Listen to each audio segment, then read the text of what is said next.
Okay, chapter 38, Pediatrics.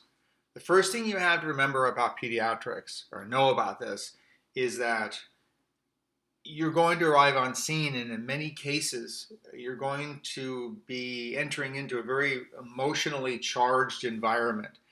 And you also are going to bring your own emotions with you as well. So you're going to bring your own concerns about this child, your own anxiety, your own fears about this child as well. So when you go on these pediatric calls, whether it's a mild status patient or whether it's an acute status patient, you're going to have these same feelings about this child's been hurt, and you want to help them, and you're concerned, and you're kind of fearful that you might do or say something that might make the situation worse.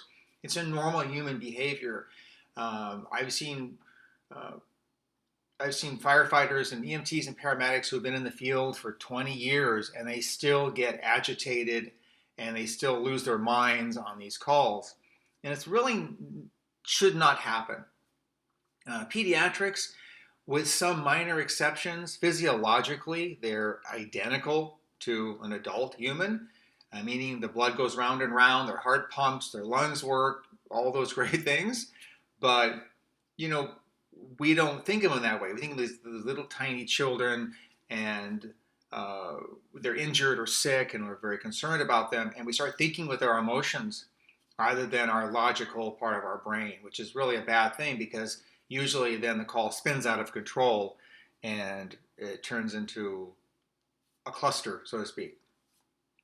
So your call is this private residence for a 2-year-old male. He fell out of the jungle gym today. He's got some scrapes and scratches. He's yelling and screaming. Mom's yelling and screaming. And she's angry. Why'd you take so long to get here? What's wrong with you guys? Did you stop at Starbucks or something? And so you have to realize children mimic their parents, especially little children. And so if mom's yelling and screaming and angry, the child's going to play off of this emotion, and they're going to be screaming, and they might be unwilling to be assessed, or they might be fearful of you. So logic dictates, if you come into this call calm, cool, and collected, if you separate the mother, possibly have your partner take the mom aside, speak to her, try to get her to calm down, approach the child yourself, or your partner approaches the child and start assessing the child and calm them down. So as mom calms down and you're calm, I'm guessing more than likely this child was also going to start to respond to this kind of nicer environment. So again, dealing with caregivers is problematic, and of course, for me, my experience has been the caregivers are a problem in a lot of respects because they are so emotional, but they have those close emotional ties to the patient because they're the parents, and I understand that. But the coworkers, meaning my coworkers or your coworkers, the paramedics, the EMTs, the firefighters, the police officers, uh, they also get wound up and they start doing the chicken, so to speak. So ultimately, and I said it before and I'll say it again, you got a calm caregiver, you more than likely would have a calmer child anyway. Um, and again, I can't stress more is, appear competent, appear calm, appear confident in your ability. Now, realistically, what you're thinking and what you're expressing to the rest of the world can be two different things. I've gone on calls where my head was spinning like a top and I had no idea what was going on and I was freaking out. But I remained, outwardly anyway, calm, cool, and collected. And if you're calm, cool, and collected, you have that appearance, it calms everything down, even your coworkers. And if you are concerned about the patient's presentation, the mother or father or caregiver, they're really the best historians. So if you want to know what this child's normally like, a lot of times you get infants, and infants, some of you might have infant children, that there's nap time. And these children usually, these infant children usually have these particular nap times of the day. So you arrive on scene and there's this child in a crib or in a bassinet and you can't wake them up. You might turn to the mother and say, ma'am, I noticed it's around 3 o'clock. Is this normally little Bobby's, nap time? Oh yeah, Bobby always naps around 3.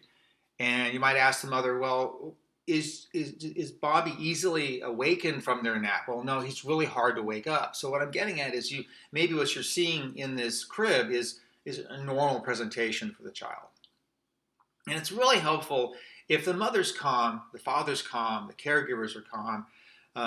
You can have them help you undress the child, be there for emotional support, maybe even help you splint and bandage in some simple way so it makes the child more comfortable. Remember, at about 4 or 5 months of age, the infant develops bonding with their parents, and they start to exhibit stranger anxiety about that time. So you're the stranger, you come in, they start to act out because they don't recognize you. Now you're called to school for an 8-year-old male who broke his arm on the playground. The patient's sitting on the ground, he's crying, he's acting out, he's pushing people away, he's screaming, he's yelling. He's 8 years old, but he's acting like a 4-year-old. Or maybe even a 3-year-old. And the reason why this is because when kids get sick or injured, they regress. An 8-year-old can turn into a 2-year-old, emotionally anyway, pretty quickly. So you have to rethink your approach on this patient. It's a 2-year-old child, and you treat him as a 2-year-old child. You tell him what to do. You do not give him any choices. You're going to sit still. I'm going to fix your arm. If you move your arm, it's going to hurt you more, so I want you to sit still. I know it sounds rough and tough, and I know it sounds kind of cruel, but unless you control this child, you're not going to get your job done. So these various developmental stages that are in your textbook, you can read through all of these. There's all different kinds of nuances and stuff like that, but ultimately, neonates are those infants that are less than 28 days of life.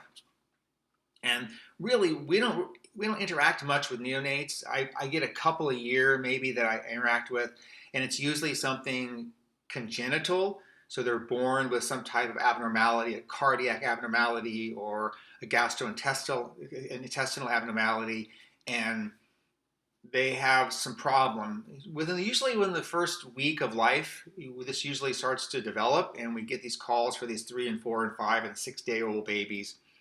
One thing about neonates is physiologically there are some differences in their nervous system.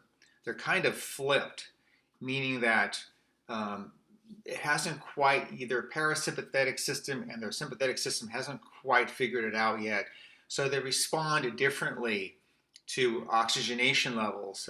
For instance, a neonate, 1 or 2-day-old neonate, if they're hypoxic, if they're low on oxygen, rather than their heart rate going up, it will actually start to drop. So it's kind of reverse of what you might see in an older infant or an adult. Usually for neonates, they're also prone to sepsis because of their immature immune system. So you see that occasionally as well. But very rarely do we encounter them. They're really easy to assess. I'm not going to say no because they're neonates. And we just treat them symptomatically, keep them nice and warm, transport them to a children's hospital for a full evaluation by a physician. Now, infants, again, around 4 to 6 months, infants start to develop that stranger anxiety, that bonding, and by the time 6 months or so, they're interacting. They're able to reach out and grab things. If they like you, they might grab your finger and pull your finger. They'll smile at you. They make eye contact, and it's all normal for these kids. By about 1 year of age, they're sitting up. They can probably hold a little sippy cup. They can drink. They might say a couple of words. They might be toddling around. They might be on their feet, and with assistance, they're walking around. This is all normal for them. Usually when I encounter infants on a call, it's trauma related. They fell out of their crib or something along those lines. Sometimes they'll have infections like bronchial infections and things like that. Just treat them symptomatically. Remember that all these children, these neonates, infants, and toddlers, and even preschoolers, they all have to be restrained in some way in your ambulance. So if the parents have a child car seat and you have an infant you need to transport, it's really best to coordinate them getting their own car seat, putting the child into their car seat, and then strapping it to the gurney. That way, when the parents go home from the hospital with their child, they'll have their car seat and their child for the drive home.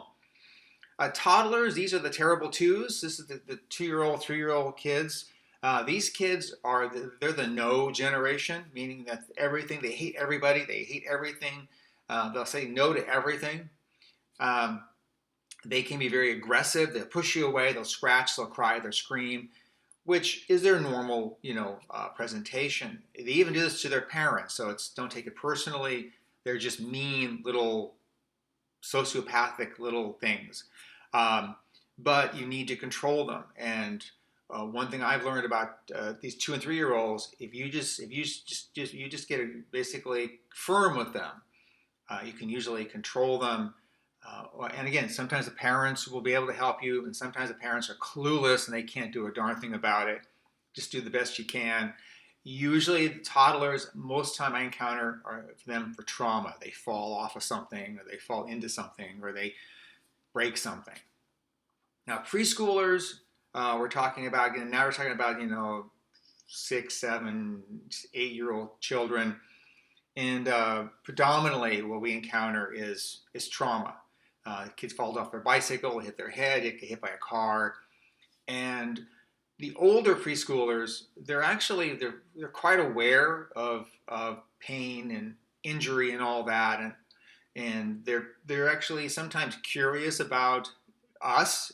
If they're stable patients and they're talking to you and they're able to answer their own questions, they're curious about the equipment that you have and all that. But again, if they're 7, 8, 9 years old and they get seriously injured, they can regress back to that toddler phase as well. Now, school age, this would be something like middle school, something along those 11, maybe 10, 11, 12 years of age. Again, trauma is kind of the key here. These kids are very aware of pain and injury, and they're aware of us and all that. The one thing I'm discovering in the last 10 years or so is the school age range between, let's say, 10 and 12 or so, somewhere in that range there, is drugs and alcohol and sexual activity now. So what we used to once think was predominantly in the high school adolescent phase is now kind of trickled down into this middle school phase. And I'm running on more and more of these kids that have overdosed on something, or they're drunk, or they have some type of sexually related disease or pregnancy even. I've had those a couple of times. 11-year-old pregnant females. Go figure. Now, of course, adolescents, we've all been through the high school, adolescent, teenage phase, so I say more. They're sullen. They don't want to talk to you. They're just difficult in that respect. So you have to somehow gain their trust. If the parents are there and you have to ask sensitive questions to these adolescents about their sexual activity or drug or alcohol use, then you might consider maybe separating the parents from the conversation, temporarily anyway, so that the teenager might be more open to you and what's going on. But again, all these cases, you can read up on it in your textbook. You treat them symptomatically and get them to the hospital and let the doctor work it out. Now, you've already learned quite a bit about anatomical and physiological differences in these kids. So you call to a home of a 2-year-old male, and the parents call because they notice the child's having this labored respiration. You get there, and the child is only responsive to pain. When you do a trap squeeze, they just kind of moan, and that's their level of consciousness. So it's not good. Their heart rate is 40, and for a 2-year-old, that's really, really, really, really bad. That's bradycardia, and that's meaning that they're severely hypoxic. And the respiratory rate is 48 in labor. So this child needs bag valve mask ventilations immediately. You want to get their heart rate back up again. You want to get that hypoxia resolved. Their skins are pale, moist, and cool, and they have erythema. Erythema is a rash on their skin that's non-blanching. Now, if you ever had a rash on your skin from poison oak or some type of contact dermatitis, but if you press on your rash, it probably turned white, and then when you let go, it turned red again. This type of rash, it doesn't blanch, it doesn't turn white, it's just stays the same color essentially. And this is usually related to a bacterial infection, like maybe a septic type of situation. But you're going through this process, you notice all these signs and symptoms, you're treating the patient via bag valve mask ventilation to try to get the heart rate up and, of course, their oxygenation back up again. And what you notice is this kids, both of the kids' nostrils are stuffed with mucus and snot.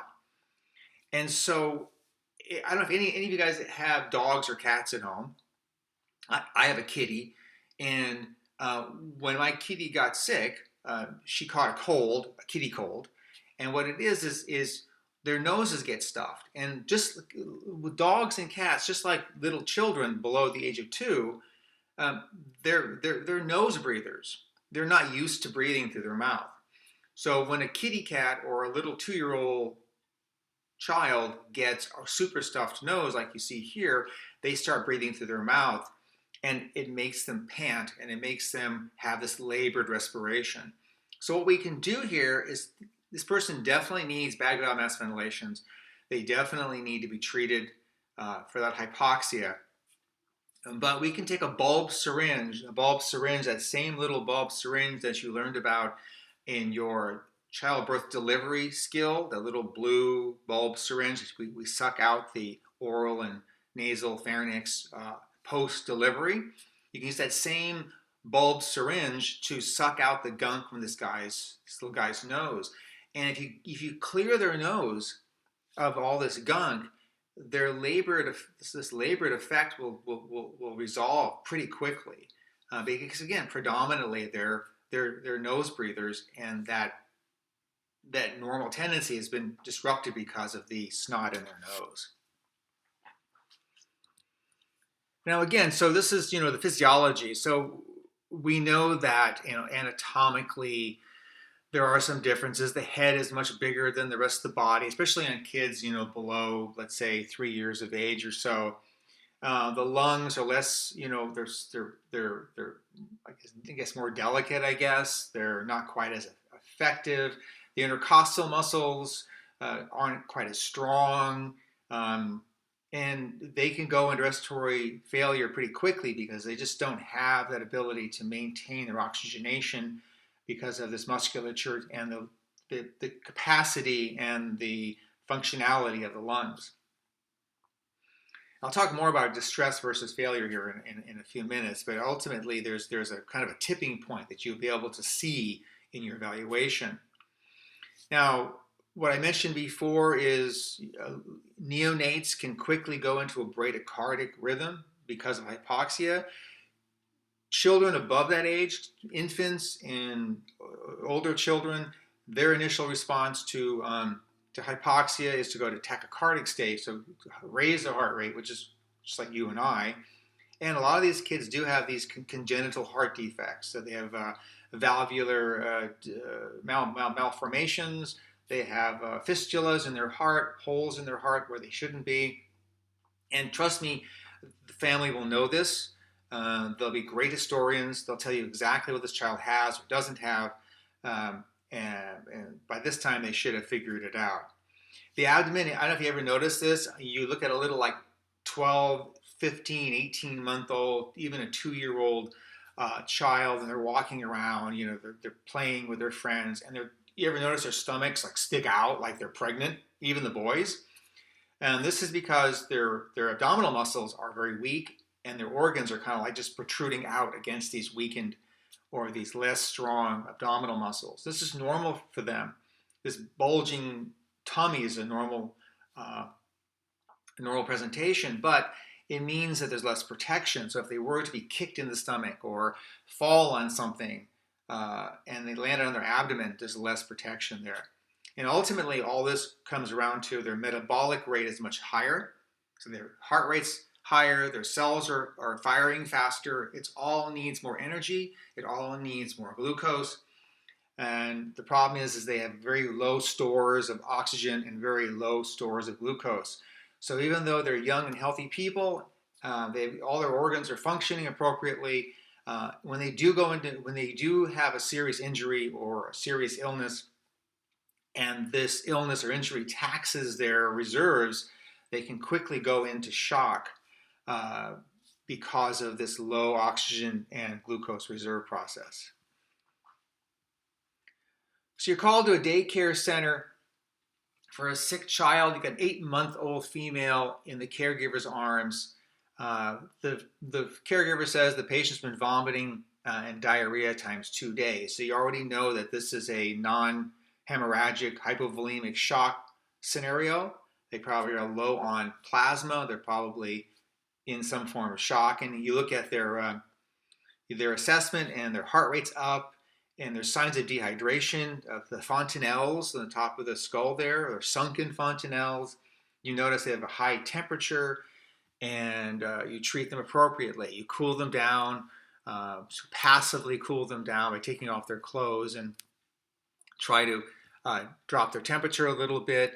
And really, your only treatment is going to be transport to a pediatric care center, or if you're far away from the nearest pediatric hospital, you could call paramedics.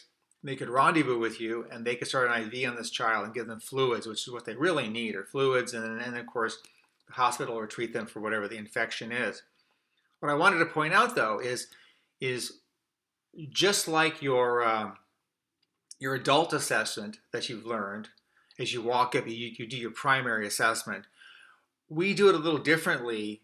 We use what's called the PAT, the Pediatric Assessment Triangle. And so as you're walking up to this 8-month-old female, you see the child in the caregiver's arms. You're looking at her skin color. You're looking at how she's reacting to her environment. Are her eyes open? Is she looking at her mother? Her arms and legs moving? We start our assessment on these kids from a distance as we're walking up, which isn't all that much different than within adults. The reason why we do this is because on these children, I mentioned before, they have stranger anxiety. And as soon as they see you, if they have any kind of mental, status, and the point where they're alert and they see you, they're going to start screaming and crying, and they're going to act out in your presence, which is kind of skew your assessment. So as you're walking up, you're 10, 20, 30 feet away, you're watching how this child interacts with their caregiver. You're getting a pretty good idea from a distance how well off or how bad off this child can be. So this is the pediatric assessment triangle. And the idea behind this is it looks at the appearance of the patient, meaning how are they interacting with their environment? Are their eyes open? Are they acting appropriate for their age? How is their breathing? Is it okay or is it labored? And their circulation, what do their skins look like? So how this breaks down, and you don't have to absolutely memorize this, but you should understand the three components of this. There's 3 sides of the triangle, and if all 3 sides of the triangle are not affected, this child is totally stable. If all 3 sides are affected, this child is deeply in some kind of failure or some kind of even arrest, obviously. So we look at this and we say, okay, so they're acting appropriate for their age, but they seem to be working a little hard to breathe, and their skins are okay. So probably have a mild status patient that's in distress. If you have a situation where their work of breathing, how badly or how labored their breathing is, and their mental status are affected, then they've probably gone into respiratory failure. So you can see where this helps us get an idea like how serious this child is from a distance, actually, because all this can be evaluated from 10 or 12 feet away. And I will state it over and over again, the number 1 cause of death in children is hypoxia. Whether this is trauma related or whether it's medically related, we have to recognize this child is hypoxic and we treat them aggressively. Oxygenation will never hurt a child that I can think of any way it would possibly hurt a child. Um, and we have to be aware of those anatomical and physiological differences we talked about earlier. And another way to check as well is once you make physical contact with the child and you're checking them out, you're doing your vital signs, you can then compare their central versus peripheral pulses. So if they have a strong carotid pulse or a strong apical pulse, depending on the circumstances, but their peripheral pulses are absent or very weak, then you know this child is in shock for some reason or another because they're not perfusing adequately. And again, just simply a case of you need to treat them. If not, that's not a good thing. So respiratory, so distress versus failure. So what it really comes down to is oxygen saturation levels, and this is the same with adults. If you have a child who has some pretty good, labored respirations, work of breathing is up, so to speak, if you go back to the PAT terminology, and you get a room air saturation of 80% when you first arrive. Your partner puts the patient on high flow oxygen to 15 liters, and the saturation rises. It gets better. It goes to 92. It goes to 93%. Well, this child is the mechanism is still functioning. The mechanism that allows air to get into their lungs, to get into the alveoli, and to exchange at that alveolar level into the bloodstream. And the bloodstream is circulating and getting it around the body to your pulse oximeter, so it's reading. So you know that the mechanism is functioning.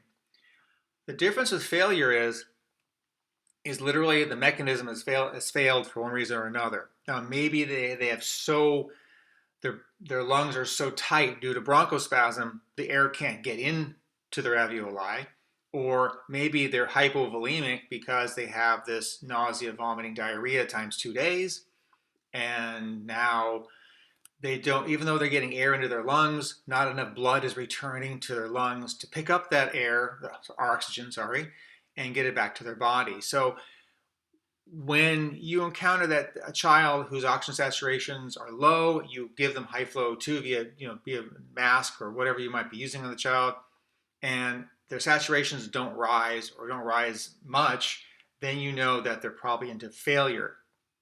And at this point, if you recognize failure in a child, you probably should go to bag valve mask ventilations at this time and then try to override whatever's going on with this mechanism. By now, you should know the signs and symptoms of croup. So croup is that low-grade fever, usually viral infections, the loud, they call it a seal-like bark that the child makes when they cough. And our treatment for that as EMTs is nebulized saline, 5 milliliters via nebulizer treatment with oxygen-powered device. And that's county protocol. And you can repeat that saline as needed, basically. Epiglottitis has become more and more rare because they're now they have immunizations against the bacterial infections that cause this. But again, it's a much more serious condition. It causes swelling of the epiglottis, and as you remember from your anatomical lectures, the epiglottis and the tongue in a child, especially a young child, is much larger in proportion to the mouth. So if the child's epiglottis swells, it can actually cover the trachea, and they can suffocate from just this swelling. Signs and symptoms, of course, they're not going to be able to speak. They're probably going to have a high fever, and they'll have drooling because they can't swallow due to this occlusion caused by the swelling in the back of their throat. Really, I have not seen one in about 10 or 12 years, and I talked to a doctor about this a few years ago, and he told me the reason why that is because, again, these young kids have already been given shots to prevent this. So you might encounter one, transport them to the closest emergency facility. They're probably going to need a trach placed, and of course antibiotics. And of course, choking, you already know how to treat choking. If they're conscious, you do the back blows, chest thrust, or you do the abdominal thrust, depending on the circumstances of their age. And of course, if they're unconscious, you just start CPR. And then between compressions and ventilations, you would look inside their mouth for the obstruction. Vital signs, same thing you would do on adult. You're going to measure. There's 3 pulse points depending on the age of the child. So radial for an older child is fine. You can also use the carotid too on older children. If they're unconscious or you think they might be in cardiac arrest. Brachial probably for infants, and then for neonates, apical, and that's where you place the scope, your stethoscope on their chest right over the heart, and you listen for their heartbeat. It's so hard to find in a neonate. That's probably the most accurate way that you'll be able to do that. Cap refill time should obviously be less than 2 seconds for these little kids, though that might be skewed by their shock and their cold, if they're hypothermic or something like that. If you have a child who's had a seizure or high fever or a long-term illness, I would definitely get a blood sugar on them, and of course oxygen saturation. Now, blood pressures, usually because of the equipment that we have in the field, and where you work might be different, I don't know, but here in the county of San Diego, we normally don't take blood pressures on children less than 3 years of age because we really don't have the equipment to do it effectively. Entirely up to your department and the county that you work for. If you can get it, well, that's fine, but we don't really demand it here in the county. And then when you want to determine the minimum systolic blood pressure of a particular child, and this only works up to the age of 10. After the age of 10, things change. You take 70 and you add 2 times the patient's age. So if you have a 5-year-old child, their minimum systolic blood pressure should be at least 80 by palpation. Anything below 80 systolic would be considered to be shock for this particular age of 5 years. So you're called home of this developmentally disabled 8-year-old male with a fever. He's had these flu-like symptoms the last few days, and you're doing your assessment, and what you notice, he's got a feeding tube in place. You see his picture right here. And you find the child, he's a little delirious. He's got this high fever, and he seems to be kind of out of it. And his skins are hot and moist, and his temperature, let's call it 102.7, whatever it turns out to be. And you notice around the site of the feeding tube, it's infected, it's red. This child probably has a septic. He's probably more than likely septic due to some type of infection caused by his feeding tube.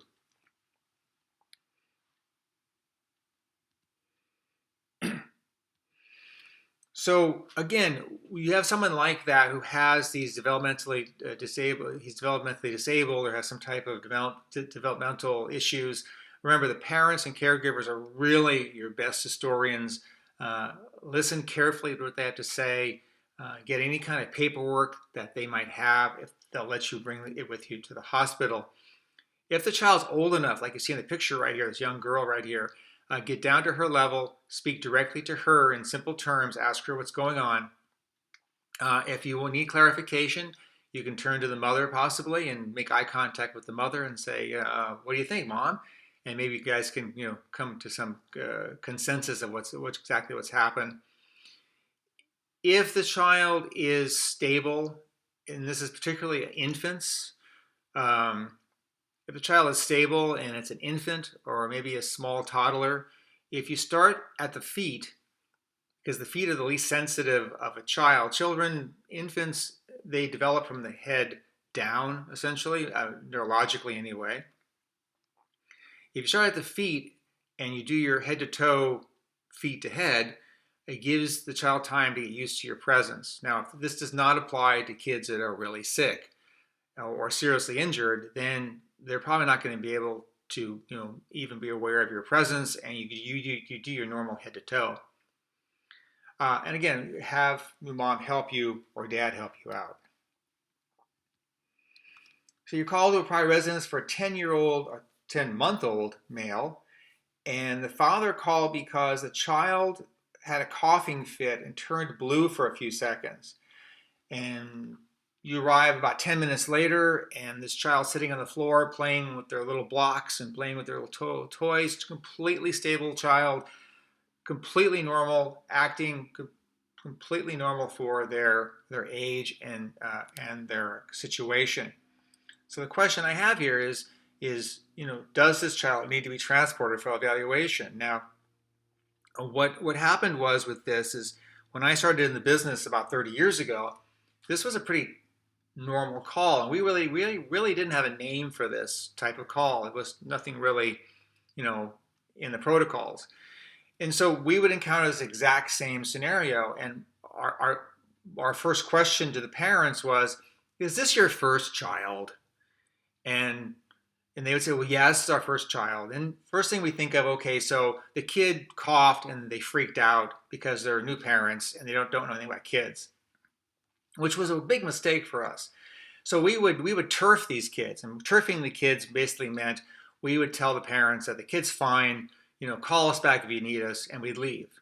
It was really dumb because Children's Hospital did a study on this back in the 90s, and they found out that about half of these kids who had these events, if you want to call them that, these various events, which I'll talk about here in a couple of minutes, half of these kids who had these events that were witnessed by family were actually seriously sick, and they should have been seen by a physician immediately. So to answer your question, or answer my own question, yes, this child does need to be evaluated by a physician and should go to the hospital. So what's come out of all this was it was once called ALTI, parent life-threatening event, but now they call it a BRU or a BRUE, however you want to pronounce it. And this is in your protocol book.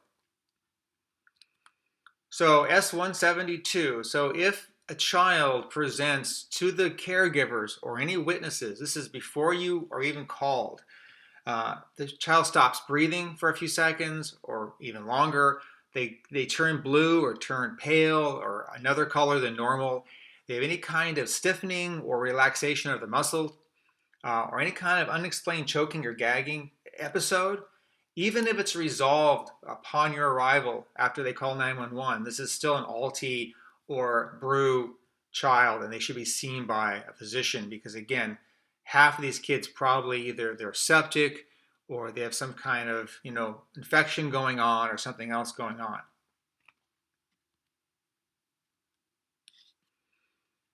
So SIDS is still around, unfortunately. Prior to around 1990s or so, early 1990s, there was on an average of about 10,000 SIDS deaths each year in the United States.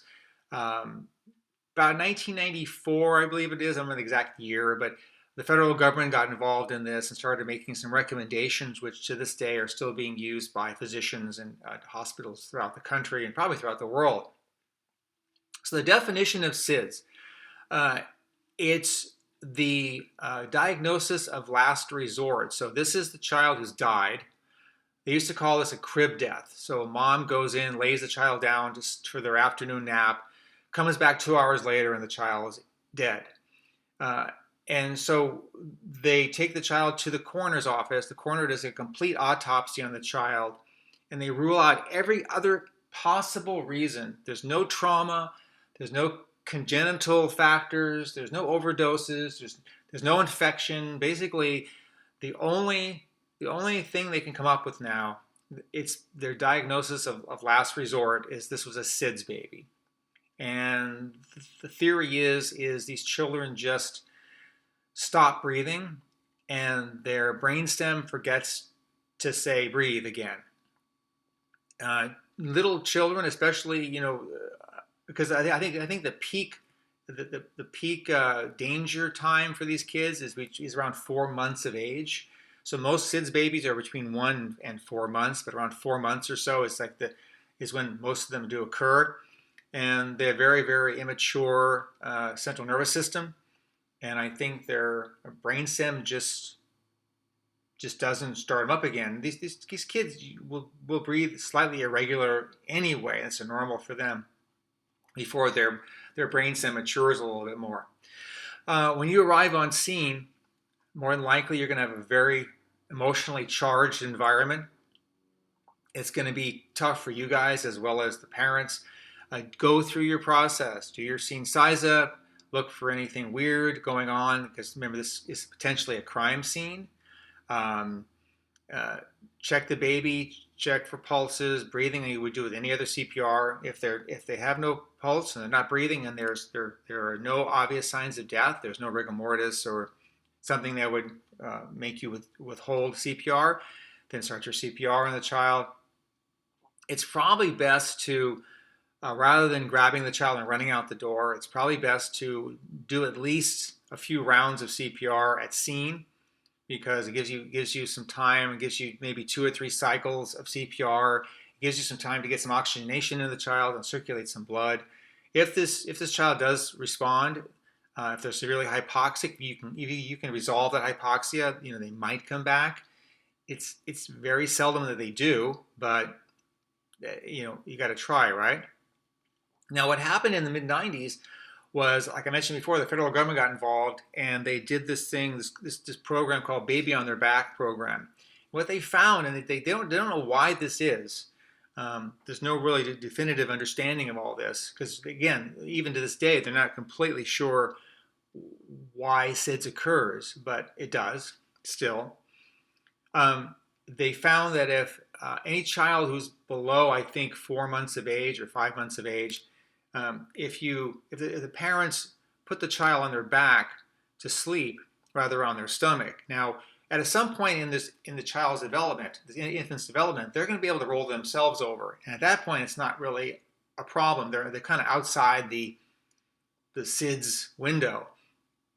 These really young infants, these 1 to 3, 1 to 4-month-old infants, they can't roll themselves over just yet. So if the mom puts the baby on their back, it lessens the chance of SIDS. So if you walk in the door, and let's say you call to a private residence, and maybe mom twisted her ankle, and she's in there, she's got a swollen ankle, and she called you because she has a swollen ankle. And as you're doing an assessment on mom, you happen to glance over at the crib, and you notice this little tiny babies on her stomach. This would be a time you'd want to, in a nice way, of course, intervene and say, "Hey, mom, it's how old's your little one?" She says, "Oh, she's 2.5 months old. It's a really good idea to have her sleep on her back. It lessens the chance of SIDS. Just be nice and informational in that case." But that would be your job to do that. Now, if this child is in cardiac arrest, we're going to treat the child, as long as there's no signs of obvious death, we're going to treat the child exactly as we would with any other cardiac arrest patient. We're going to apply the AED. Hopefully you have pediatric patches, and then you can bag valve mask ventilations, oral pharyngeal airway, and all that great stuff. Now, if you're in the bedroom and you're doing CPR on this little 1-year-old child, or however the child might be, I have no problem having the parents watch the process. I think in the long run, it helps them through through this whole terrible situation. One, it allows them to participate in some way by just being present. They feel like they've somehow participated. So if the child does recover, they feel like they were part of this child's recovery.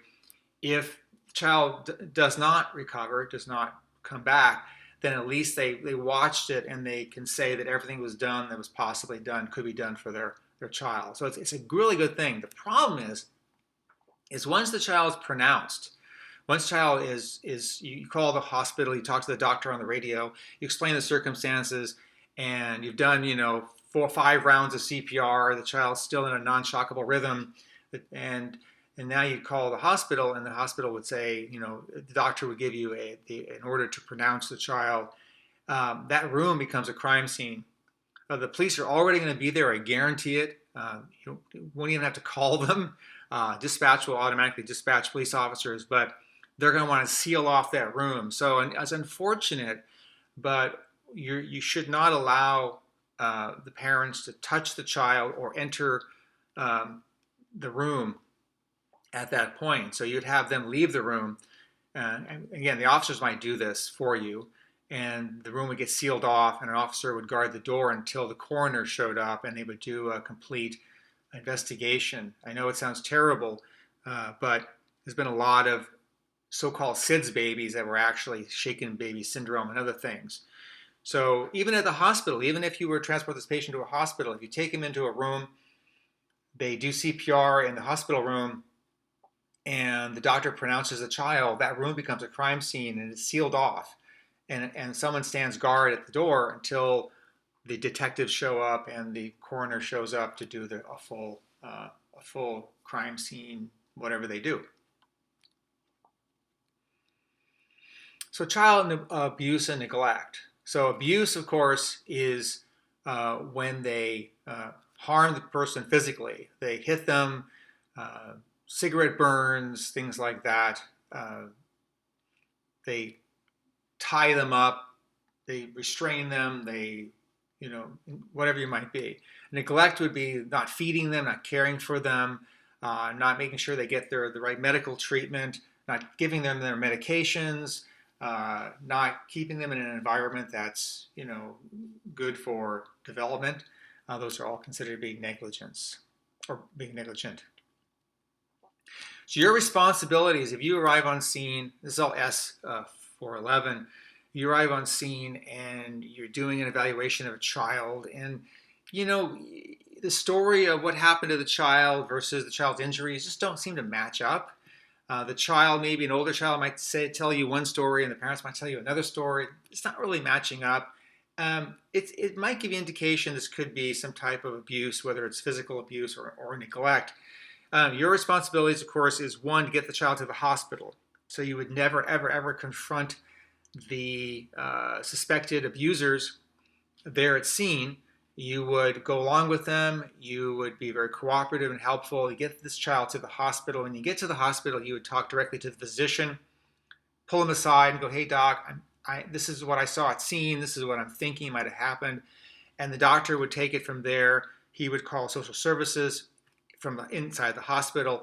Your job at that point is, once you're done with your paperwork, is to call the county hotline, and you're going to report this to the Child Protective Services. There's a 24-hour hotline you call.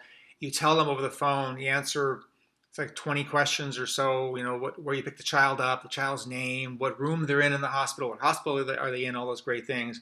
And then within 36 hours of that phone call, you need to fax or deliver in some way a written report to the county. That's County San Diego Protocol for pediatric abuse, suspected abuse, or neglect. So that's pretty much the entire lecture, I believe.